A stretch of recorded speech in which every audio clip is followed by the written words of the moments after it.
Yes, ready. 90 watts per minute. SSC level start.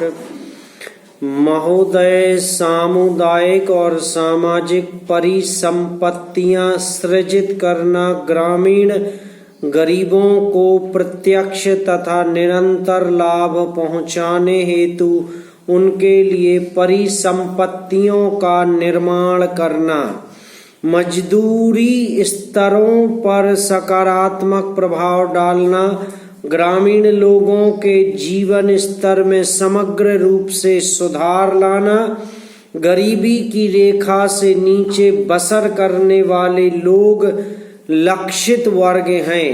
अनुसूचित जातियों, अनुसूचित जनजातियों और मुक्त बंधुआ मजदूरों को वरीयता दी जाती है। रोजगार के 30% अवसर महिलाओं के लिए आरक्षित हैं। केंद्र और राज्यों द्वारा 80 व 20 के अनुपात में व्यय वहन किया जाता है।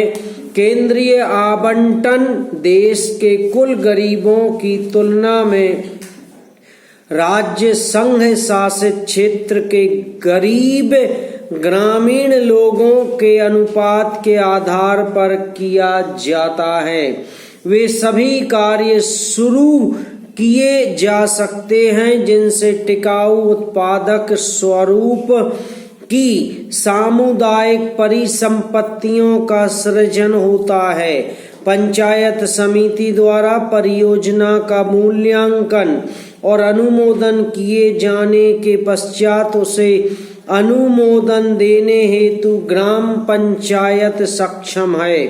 संसाधनों का कम से कम 60% भाग मजदूरी घटक पर खर्च करना होता है। पैरा जवाहर रोजगार योजना के कार्यों के निष्पादन हेतु ठेकेदारों अथवा बिचौलियों को लगाए जाने की अनुमति नहीं है। मजदूरों को रियायती दरों पर प्रतिदिन 2 किलोग्राम खाद्यान्न दिया जाता है। 1755 पुनर्गठित ब्लॉकों में मजदूरों को दिए जाने वाले खाद्यान्नों का जारी मूल्य प्रति किलोग्राम 50 पैसे कम है।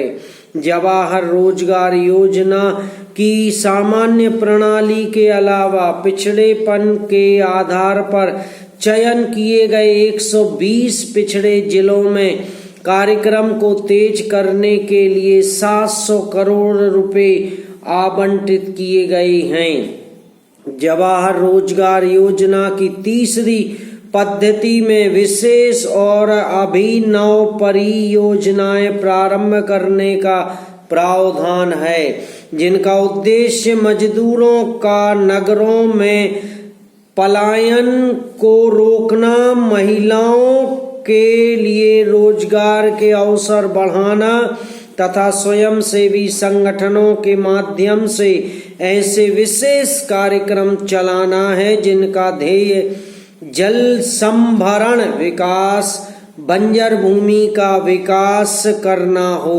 मानव जीवन यापन के लिए आवास महत्वपूर्ण है और इसलिए सामाजिक आर्थिक विकास के लिए यह आवश्यक है। ग्रामीण लोग अच्छे उन्नत किस्म के मकानों की अत्यंत आवश्यकता महसूस करते हैं।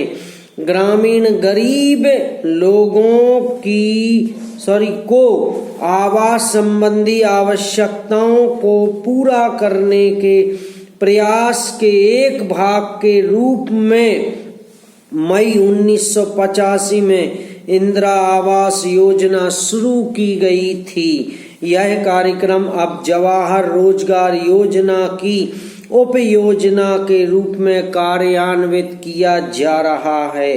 इस कार्यक्रम का उद्देश्य गरीबों में निर्धनतम लोगों के लिए निःशुल्क रिहायशी मकानों का निर्माण करना है। ग्रामीण क्षेत्रों में अनुसूचित जातियों, अनुसूचित जनजातियों तथा बंधुआ मजदूरों को वरीयता दी जाती है। जवाहर रोजगार योजना के तहत राष्ट्रीय स्तर पर 10% संसाधन इस कार्यक्रम के लिए निर्धारित किए जाते हैं। जिलों में निधियों का वितरण अनुसूचित जातियों, अनुसूचित जनजातियों तथा मुक्त बंधुआ मजदूरों की कुल ग्रामीण जनसंख्या में से इस विशेष वर्ग के गरीबों के अनुपात के अनुसार किया जाता है। मकानों का आवंटन लाभ भोगी परिवार की महिला सदस्य के नाम किया जाता है। समाप्त।